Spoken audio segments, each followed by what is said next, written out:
Hello everyone, I am Mushakiran, an ACSR PhD scholar from CSR IMT Bhubaneswar. Corrosion is a natural process that degrades the intrinsic and extrinsic properties of the material when it comes in contact with the non-inert environment. To avoid this, the researchers have explored the application of various 2D nanomaterials as an efficient, lightweight and anti-corrosive coatings. Within this, graphene showed tremendous application because of its remarkable properties like high electrical conductivity, high tensile strength, high thermal stability, etc. But the problem with graphene coating is water molecule being very smaller in size, it can easily pass through the graphic nanochannels when exposed for a longer time, leading to oxidation of the substrate. Recently, Professor Gogotse and his team from Drexel University have discovered a new two-dimensional nanomaterial called as MaxSins, which are known as replica of graphene due to their extraordinary properties. It has a conductive metal carbide core which deals with the electrical property and the tunable surface terminating groups that participate in the surface-based reactions. What if the strongest and the smartest material mix up? It forms a nanohybrid where MaxSin nanosheets gets into the graphene nanochannels, making a coordination bond between the sp3 clusters of the geo nanosheet and the transition metal of the MaxSin. The synergistic interaction between both to form a covalent linkage is also possible. Based on this scientific finding, my thesis work represents the development of this nanohybrid coating which could actually block the water molecules to prevent the corrosion of the metals or the materials.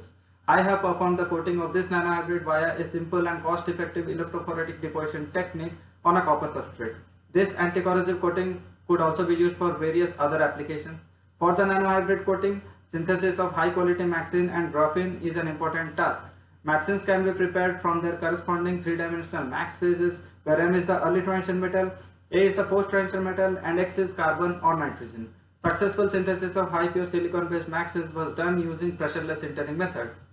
Several methods are there for the synthesis of different max phases, which are very complex, expensive, time-consuming, and power-consuming. We have recently developed a simple and cost-effective technology that is known as flash sintering, which can synthesize variety of max phases in extremely short time, which can be seen from this video. The XRD and the microstructure confirms the formation of the TH3SiC2 max phase. Realizing the importance of this scientific innovation, we have filed an Indian patent recently in June 2021 and in the process of PCT filing. This finding will definitely lead to a technology of great commercial value with global impact. From the silicon-based max phase, we have successfully fabricated the multi-layered and the few-layered MaxSin using the HF and peroxide as an etchant and DMSO as an intercalant. The XRD and the microstructure with opening of the layers confirms the formation of the MaxSin. The TEM micrograph shows the hexagonal crystal lattice system of a single layer MaxSin nanosheet. Graphene oxide was prepared by following the modified Hammers method. In my future work, I will be analyzing the adhesion and corrosion properties of the developed nanohybrid coating. Thank you.